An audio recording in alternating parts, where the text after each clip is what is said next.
The internet, scary place. I get it. If we were scamming people, we would not have all these reviews. Like, people don't scam and last long nowadays. I was like, if you just give me the address, which most people do, then I can give you an offer. And he's like, I don't want to, waste the time. I was like, let's just meet in person. We went back and forth. Oh, literally. Yeah. You wanted to meet in person to give us the address. Yeah. You were like, great, come He's like, to let's meet California. at a restaurant, like at a Denny's, and like I'll whisper it to you. I'm Denny's. like, dude. Yeah. I don't whisper it to you. That's oh my god, that's how a Dane cooks. I was like, but yeah, what if you like give us the address and then we run the numbers and like we're way off on the price you want? Like, what happens then? He's like, well, yeah, I'd probably say no. And I was like, well, yeah, like then we'd be wasting each other's time, wouldn't we? Dude, we're just like 35 minutes in the conversation. By the end, he's like, well, this has been a big waste of time. I was like, yeah, you could have given me the address a minute 5. What are we doing here, dude? And then he actually gave me the address at the end of the combo because I won his trust because I'm a normal human being. And yeah, we were way off on the numbers after I comped it, and that was it. So we're here, episode number 7 with Open House with Steph, and I've got some very special guests today. One is physically here, one is on Zoom from California. But we've got Alex and John with Brotherly Love Real Estate. We're going to talk all about real estate investing, and hopefully some crazy stories, which is going to be super fun. So why don't we start with you? Tell us who you are. Tell us how long you've been in the business. Tell us where you live. That'd be fun. Sure. Just shoot the shit. Well, have plenty of stories for you. So, I can't wait. I can't wait. So John Sanborn, co-owner of Brotherly Love Real Estate with my partner, Alex. Nice. Both of us born and raised in the Poconos. Yeah. Made our way down here to Philadelphia. What year did you guys come into Philly? I came in 2011 to Temple. Nice. Temple University, and then Alex was a year after me, 2012, Cool. I guess. Yep, 2012. Both graduated in 15. And then Babies. Yeah, I know. I stuck around here, and then Alex went to sunnier skies and to California. Nice. Very cool. Yep. Tell us how Brotherly Love Real Estate like came to be a thing. You want to take that one, Alex? I know. Rat Where to race is start? hard. Say it again. What's that? I said, it's like, where do you start with that question? Yeah, where do you start? Right. So back in the womb, we were just trying to figure out All the way back. how do we get rich? No. Yeah. Yeah. John and I both had subpar, whatever, paying the bills, entry level gigs out of college. Yeah. Not the most fulfilling thing.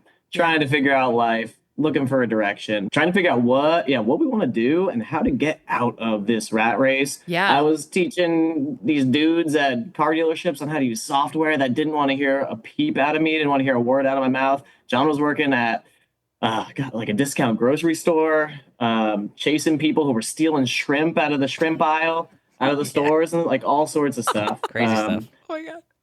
Yeah, true story. And the funny thing, John's allergic to shrimp. And he was literally chasing someone who stole shrimp. I know. Crazy. Wow.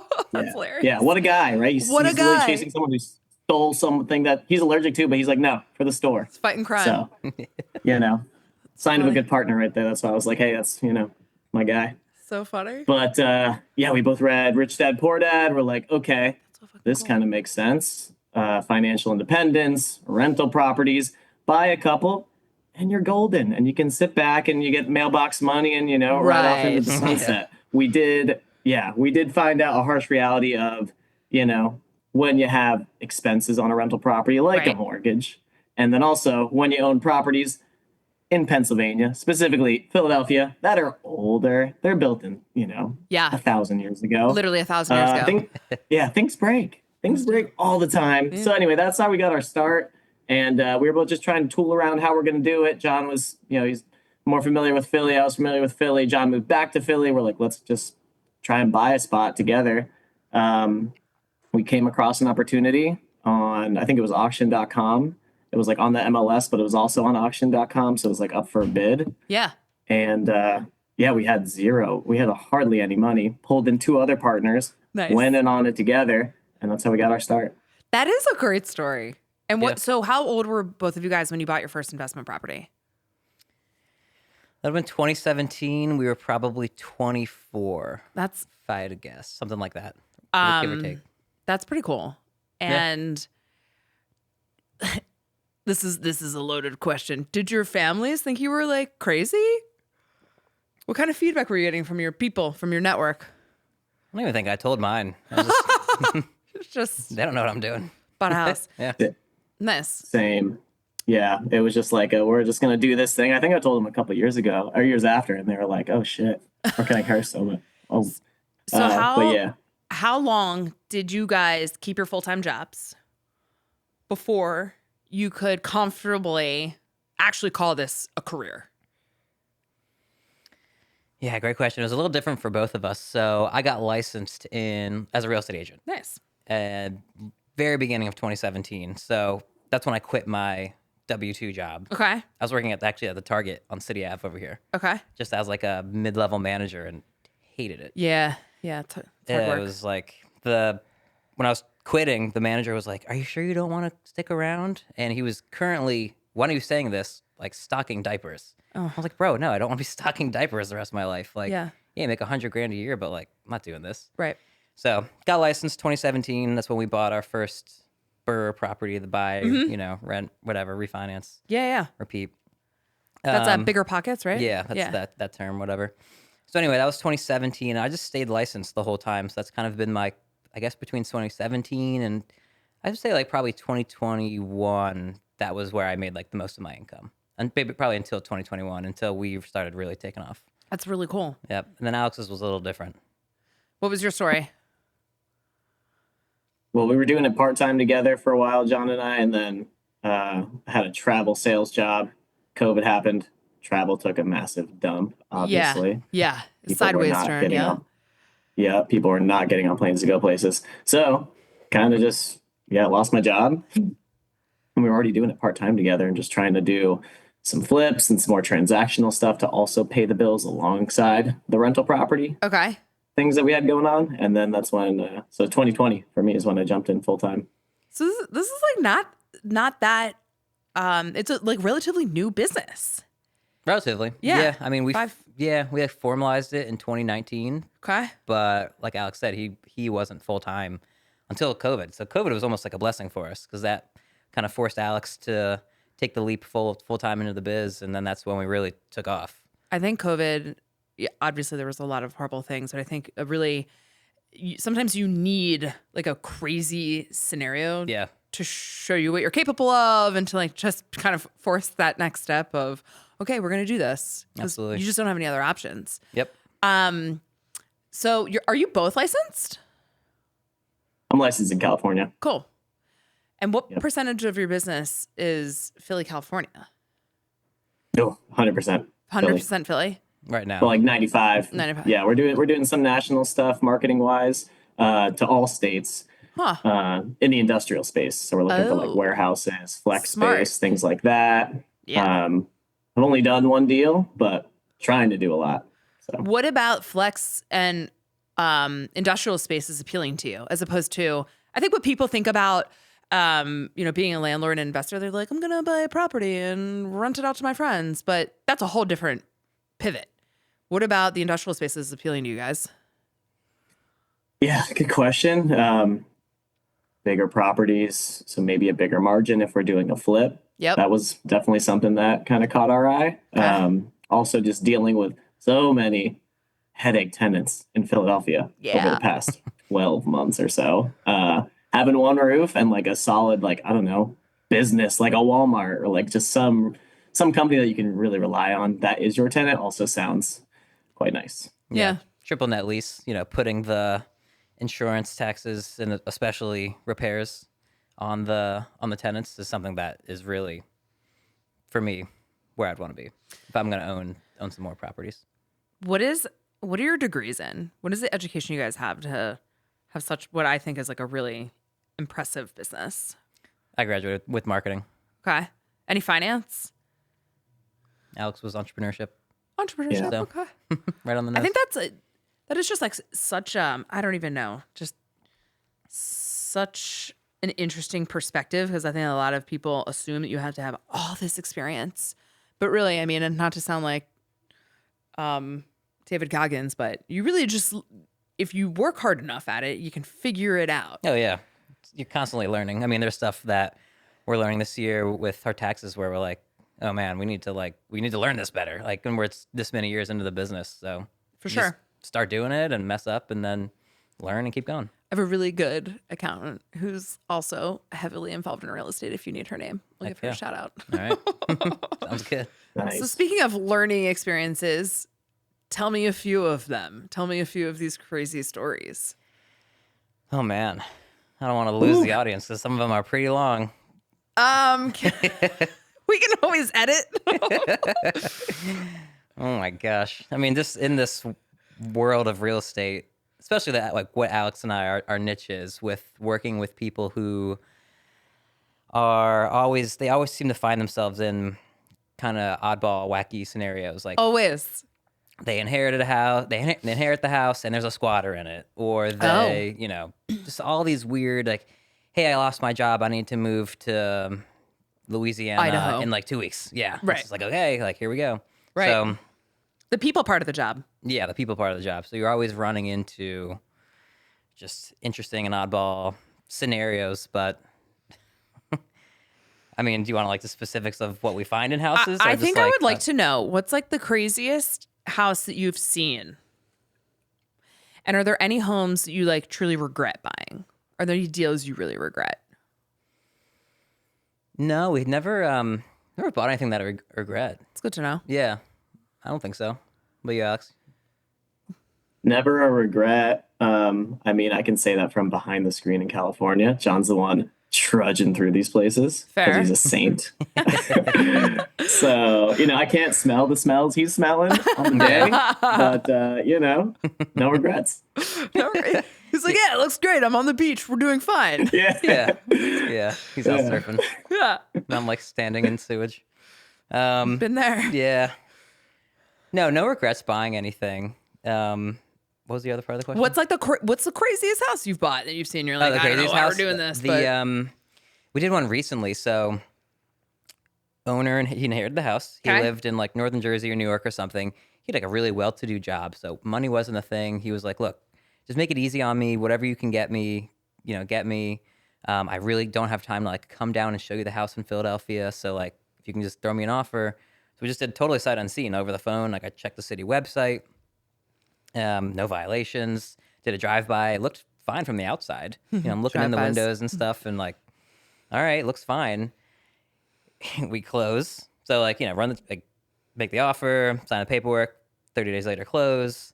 And at closing, he did come down for closing, gives me the keys. He's like, all right, here you go. I walked in, I started walking through the house and the kitchen was just in the basement.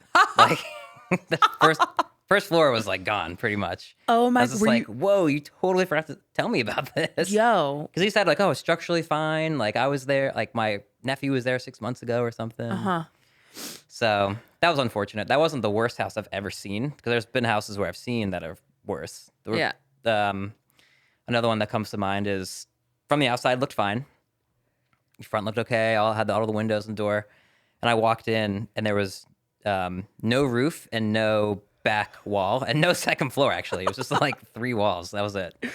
One time, Like, oh my holy crap. God. One time I got a phone call on this like random house I had listed and this chick was like, does your house have a roof? And I was like, who asks that? But I guess I get it now. Yeah. I was like, why? Can't assume. I like wanted to really indulge in the conversation with this person, but I was not sure they were of sound mind. But I'm like, I would like to know about your experience because you're asking me this question. Sometimes they don't come with roofs. Apparently not. Yeah. And so how does it work when you guys buy a property? Are you looking at it from a perspective of holding them, or are you always looking to flip? I'm gonna look at them anyway, but mostly flip right now anyway. It's just easier to make the numbers work, to be honest. Yeah. It's one of those things where it is hard to make the numbers work on the rental stuff. Right. Which is kind of why we're transitioning to just doing more direct Industrial. Yeah, direct marketing to like industrial owners. We're actually gonna start adding in like small apartment complexes too. So it'll Cool. still be on the residential side, but it'll be more units, so hopefully more scale and helpful. How many units have you guys, or how many projects have you done? How many deals have you done? Last year we did like a little over 40 transactions That's acquired and then flipped out of. and flipped in the same year? Holy moly. But I will say we're not doing the whole like fix and flip model.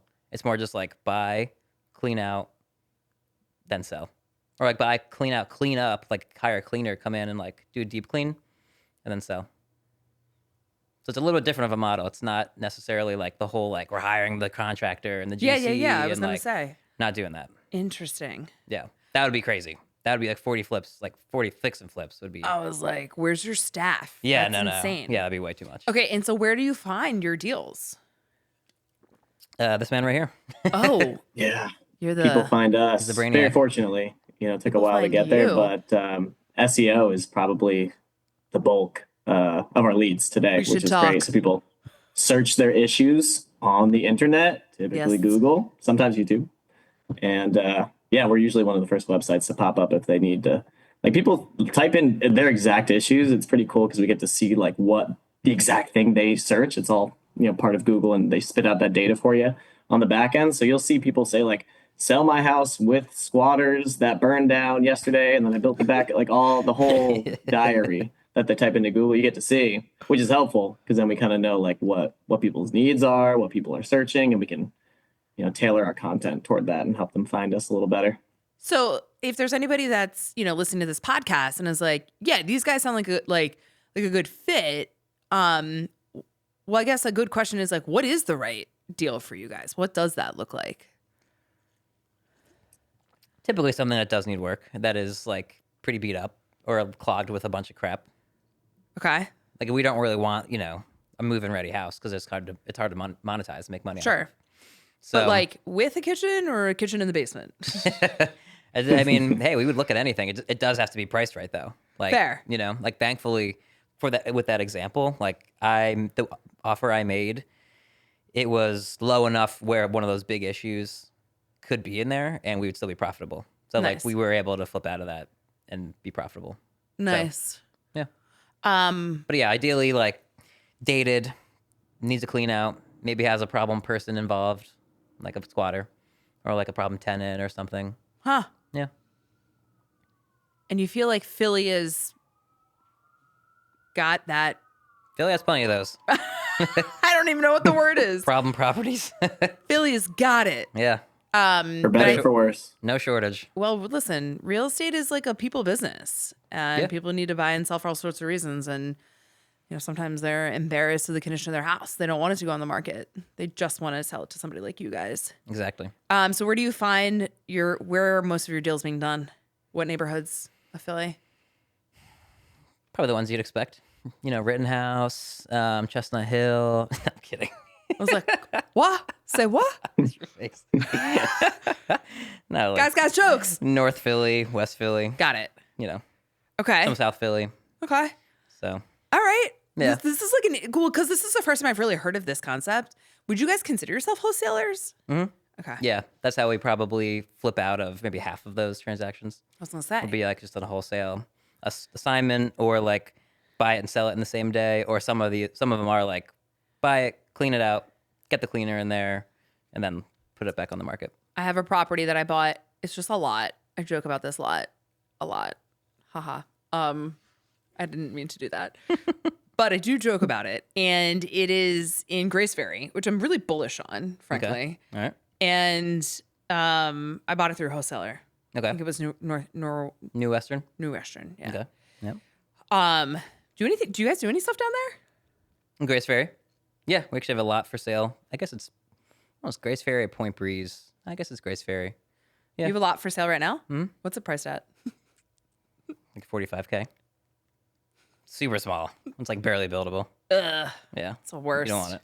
No, I definitely don't want it.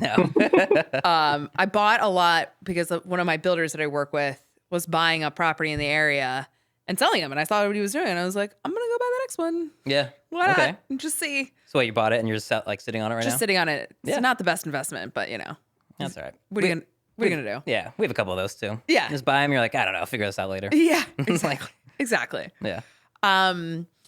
So what does the process look like when someone finds you? What are the next steps? Communication. Pretty quick and simple. Yeah. John and I both get a text on our phone once someone fills out our form on our website. We'll just get a ping real quick.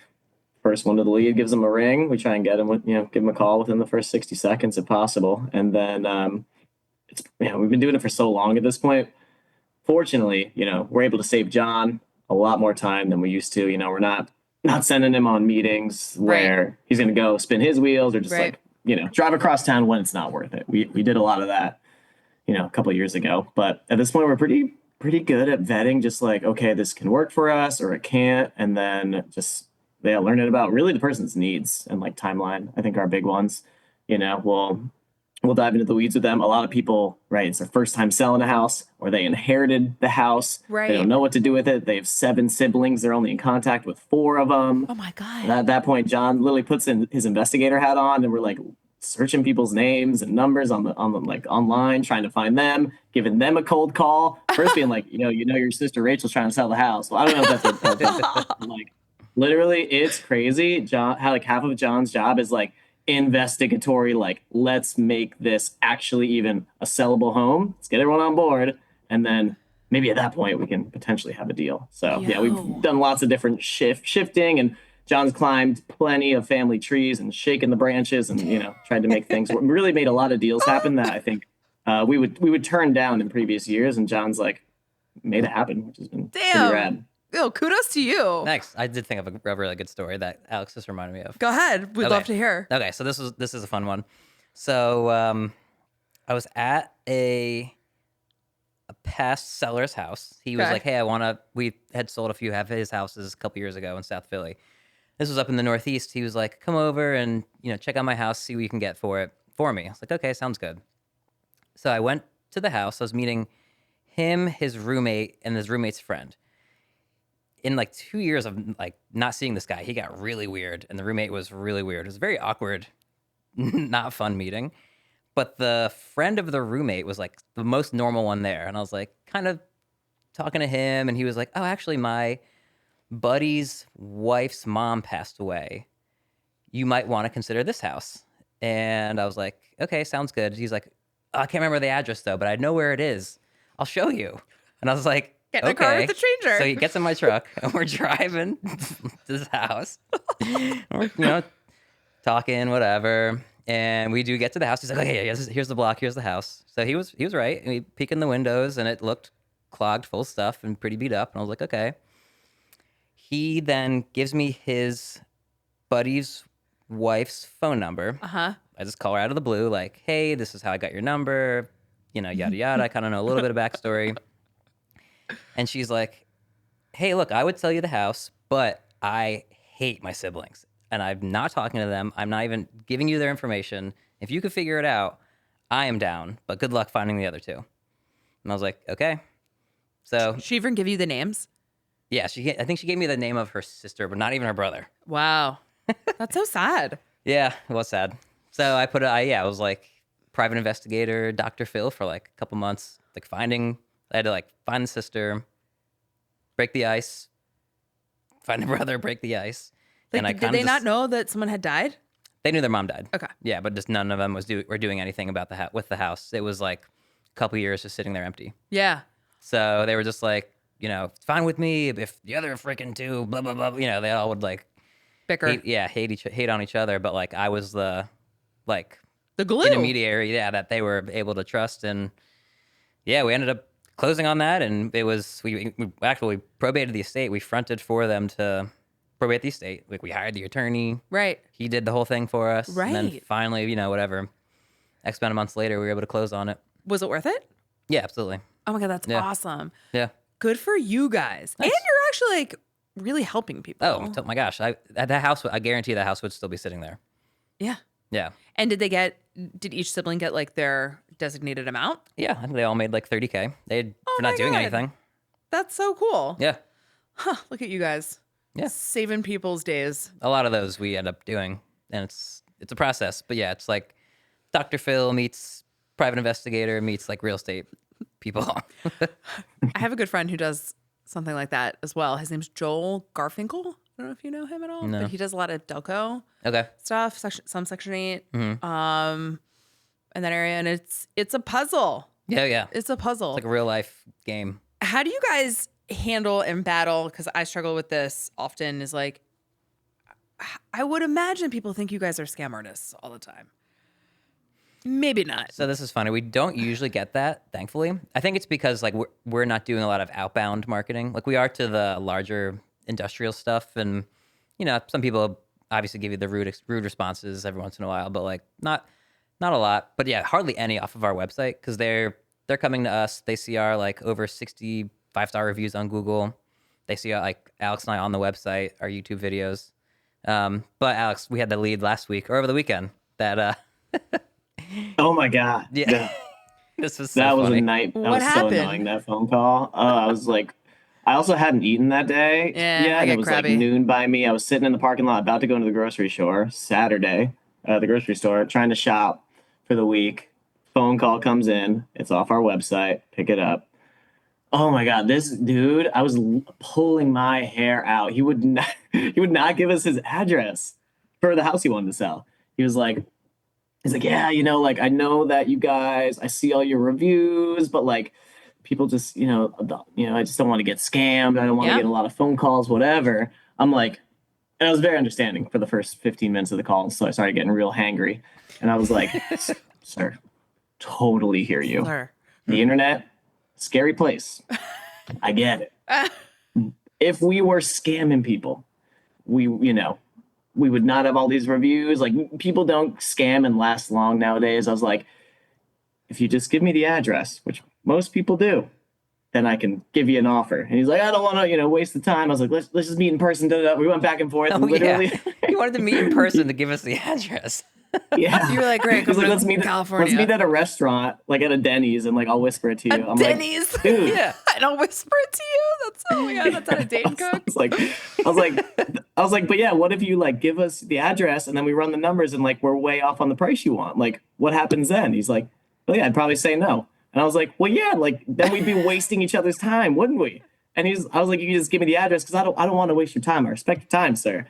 And he's like, dude, we're just like 35 minutes in the conversation. By the end, he's like, well, this has been a big waste of time. I was like, yeah, you could have given me the address a minute 5. What are we doing here, dude? And then he actually gave me the address at the end of the combo because I won his trust because I'm a normal human being.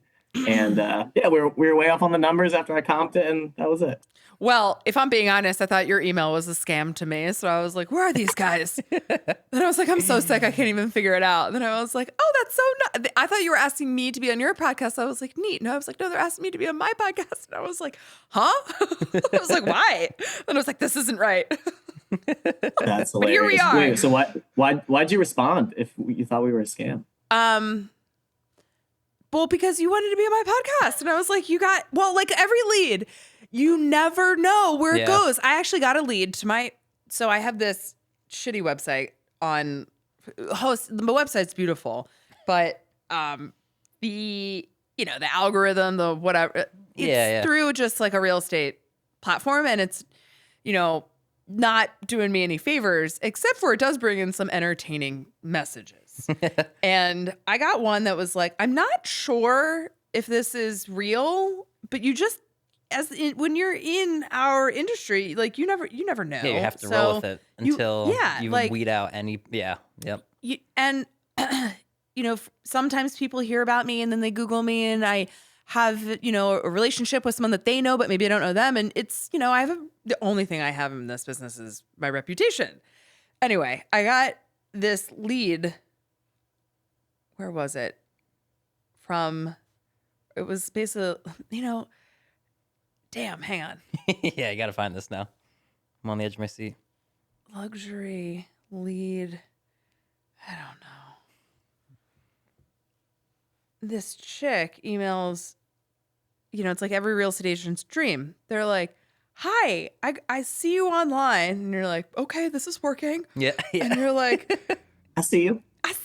And she's like, I want your, if I read it verbatim, it would be better. But, here we are. I can't find it. And it was basically like, I'm looking for a house in Manayunk under 2.3 million. I hope you can be of my assistance. Every house. I hope you can be of my assistance. Something.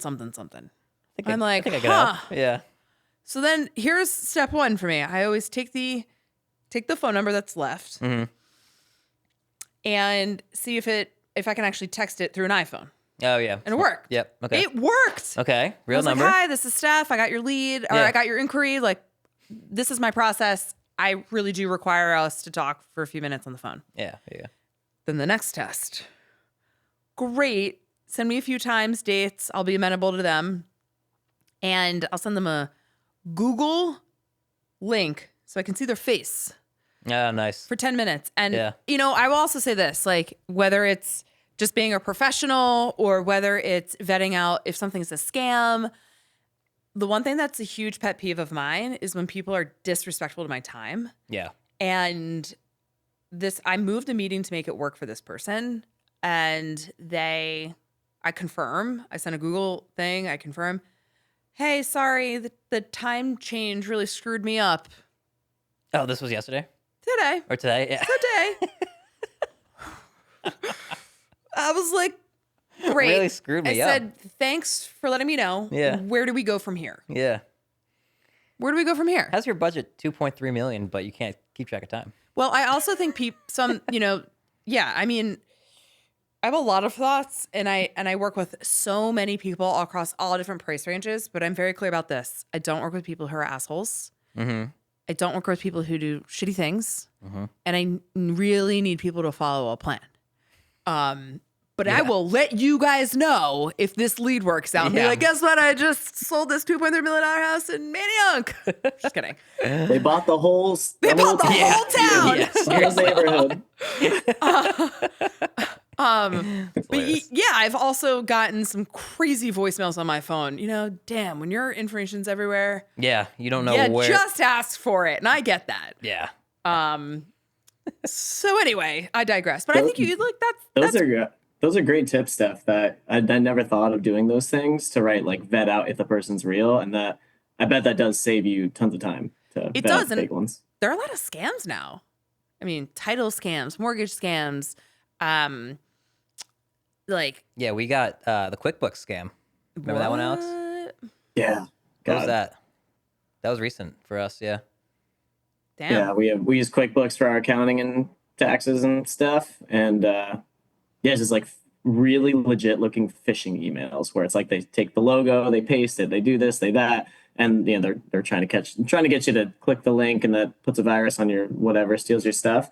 They called us and they said, "Hey, your credit card stopped working. We just need you to re-enter it or re-give us the credit card." No. So we can bill you monthly because we get billed monthly. And I'm like, I don't know. Like, I feel weird giving it over the phone, whatever. Yeah. So we went back and forth, but and it ended up being a scam. And I was like, let me call QuickBooks support team back, Yeah. make sure. And Yeah. then, I'll give it to them. That's And all you then have to they do. kind of boogied after that. Oh, yeah. Yep. Gotta be careful out there. You do have to be careful out there, but Yeah. especially in this line of work that you're doing all this investigative work, like breaking deed or title or Yeah. mortgage fraud. Yeah, there's a lot of deals, not a lot, but we've gotten better at it over the years of to use Philodoxodon. I love that website. Super useful. It's the online, it's a recorder of deeds online. It's like their website. No, I use Office of Property Assessment. Okay. Yeah. But- so similar. Philodox, I had. You have to pay for it, which is annoying. There's a free version, but it kind of stinks. So, but there What would I get? you can go on there. You could see every deed change, but then you could see all the mortgage docs, and it has the actual mortgage Damn. docs. You could read through. If there was a lis pendens on the property, if someone's tying it up in court, you'd see that. Damn. So it's pretty helpful. You could see the actual deed. So then if you were that signature does not look like, or whatever, that notary, that's a big one. The notary was expired. And it's well, that was probably a fraudulent notary stamp or fraudulent, there's something weird going on there. So that's the kind of stuff we look for now. So Damn. yeah, there's that. Yeah, there's a lot of things.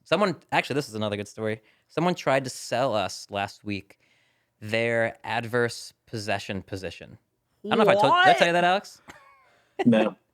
So he calls and he's just like, hey, this property I identified in my neighborhood is abandoned, and I moved in a year and a half ago, but I want to leave. But I know what it's worth. And I'm just trying to figure out what exactly he's getting at. And then he's like, we heard of adverse possession, right? And I was like, yeah. For the people, tell everyone what So adverse adverse possession is. would be if you identified a piece of land or an actual piece of property and it looked abandoned, and you started paying the taxes on that, and then there was a bunch of other things you have to be like Maintaining the property. maintain the property. Yeah, if it, like change the locks. I think be hostile is one of, or not be hostile, but like something about like putting keep out signs or something like that. And then pay the taxes, whatever, kind of occupy the space. And if you do that for a certain amount of time, you can have like a legal right and a real legal interest in the property. That's crazy. And I think in Pennsylvania, not an attorney, I don't actually know. I think it's 21 years. And in other states, it's like 3 years. I think Texas is like very minimal. So anyway, he wanted to move and sell his like 1.5 year. Basically, he was just a squatter for 1.5 years and wanted to sell his position. And I was like, dude, this is not the business we're in. Also, like, you don't what? Like, no. I was like, that's not dude, a thing. this property just sold like a couple of years ago. This guy's definitely coming back for it. I'm like, sure, it's empty now, but no. So we didn't make him an offer. No, we didn't. No, we did not make him an offer. Oh my God. Not for us. He understood. Okay, that's good. That's good at least. I should have actually messed with him and been like, dude, this is a sick piece. Like, I got someone. I got a guy. Yeah, I'll hook you. Yeah. Oh my God. I would have felt bad. So what advice would you give people who maybe are experiencing the same thing you guys went through, like kind of, out of college, been in the workforce, not really loving what their situation is? What would you tell somebody? Great question. Got anything, Alex? Try stuff. Just try. Stuff. Yeah. Yeah, just trial and error.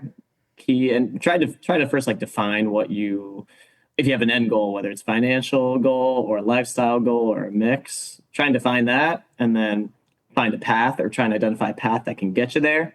Network with people who are already doing it and killing it, try and add value to them. Yeah. And then just play around with stuff and see what you don't hate, see what you hate the least that can pay you the most.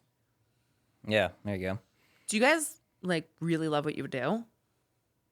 For the most part. I mean, it has its days. I mean, obviously, I would rather go like kayaking and fishing. Fair. I love that way more. Yeah. But no, if it's something where we can have a regular life and help people along the way, and help the city not look like a piece of junk, one house at a time. Yeah. Kind of works. What about you, Alex? Same. Don't love every inch of what we do. Definitely hard parts, frustrating parts, but Sure. I mean, working for ourselves and working with each other as good friends. We've known each other since we were 5. Oh my God. That part is pretty dreamy and pretty stress-free. And it's like, it's helpful even when we are stressed. We have each other. We're not doing this alone, which is scary, running a business by yourself or whatever. Yeah. So those parts really do kind of outweigh everything else that is tough. Yeah, totally. What's the future look like for you guys? Do you think you're going to hire more people?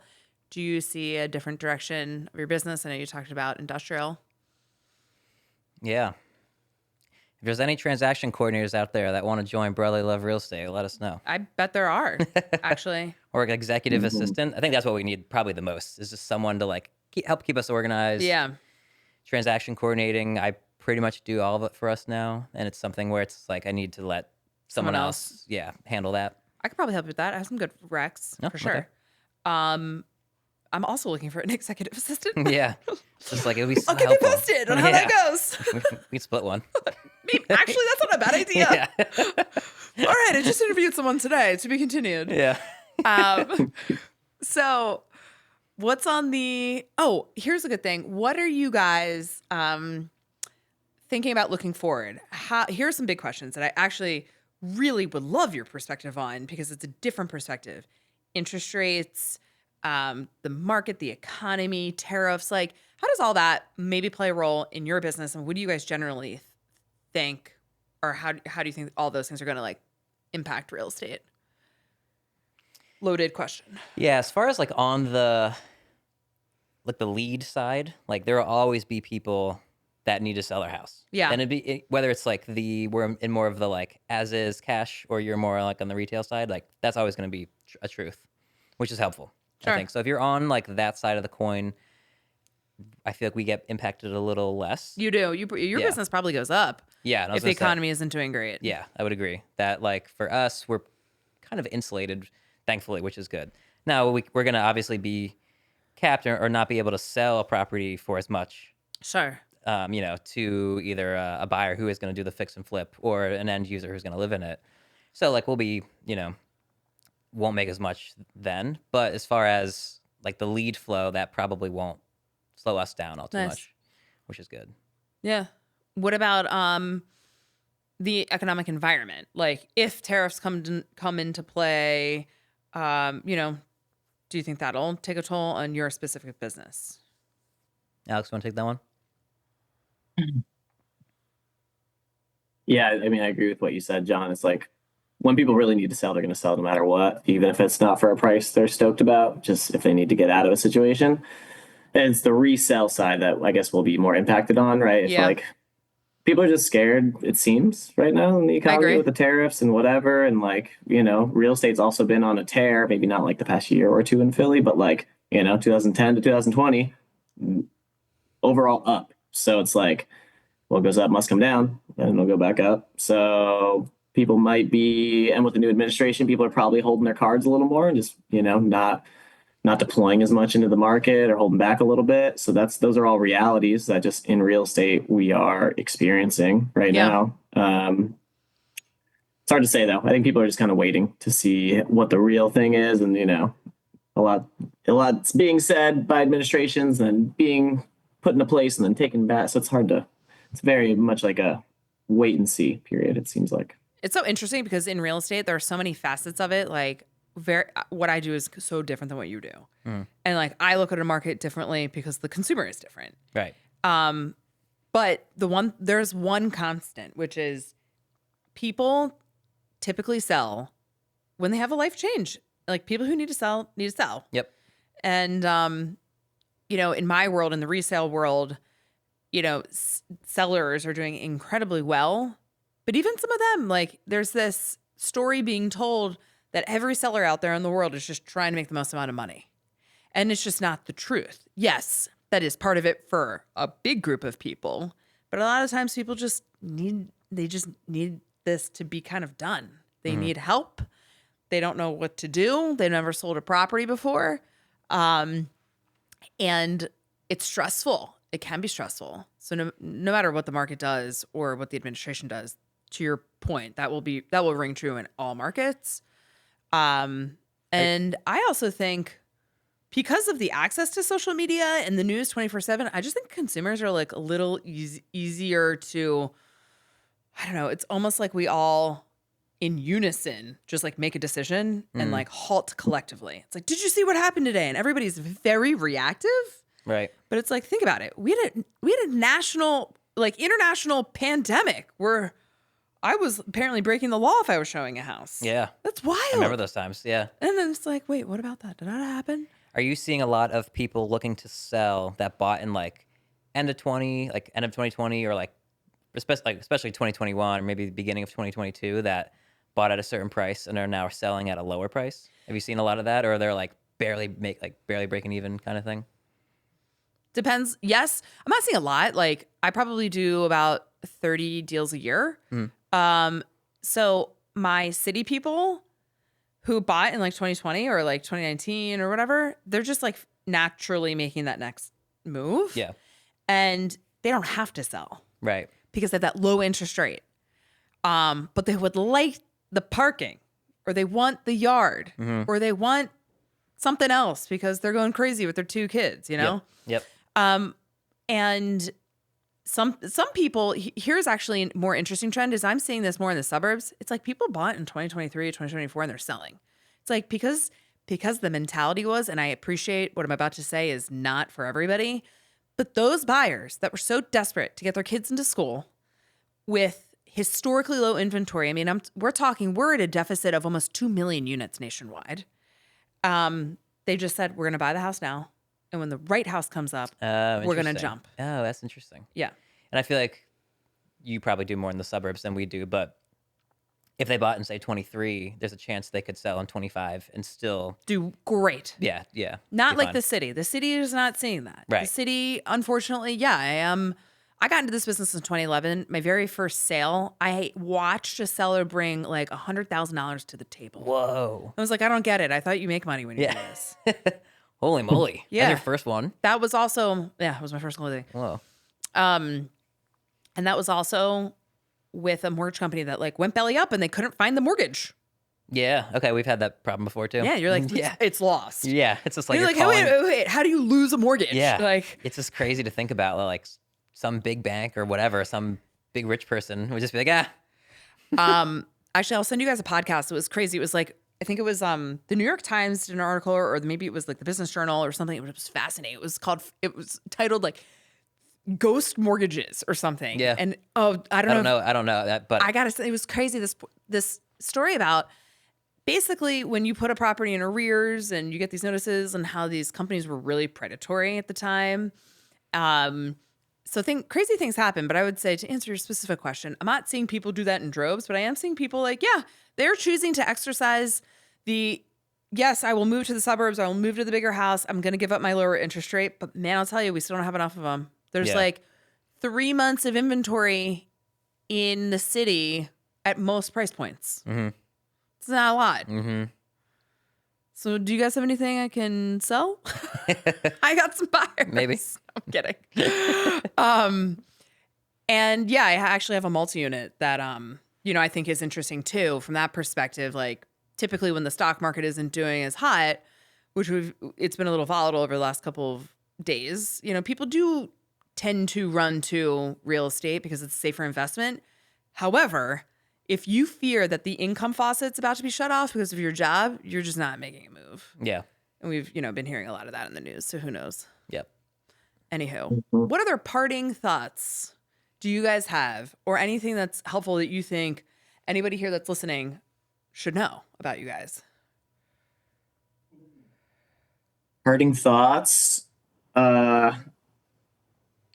Yeah, don't be afraid to try things and just go for it. Yeah. If you're a beginner, and then, try and enjoy the process. If you're in the thick of your career and you're trying to grow and got no time to do anything, just try and enjoy it. Like work-life balance.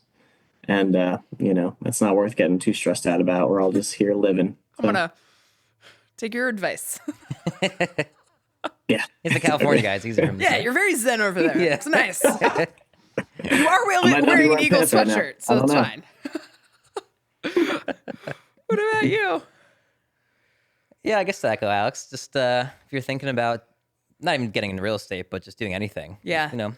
Some planning, learning, and then jump. Don't just stick in that planning and learning process forever. Cool. And if people want to reach out to you for real estate stuff, how can they do that?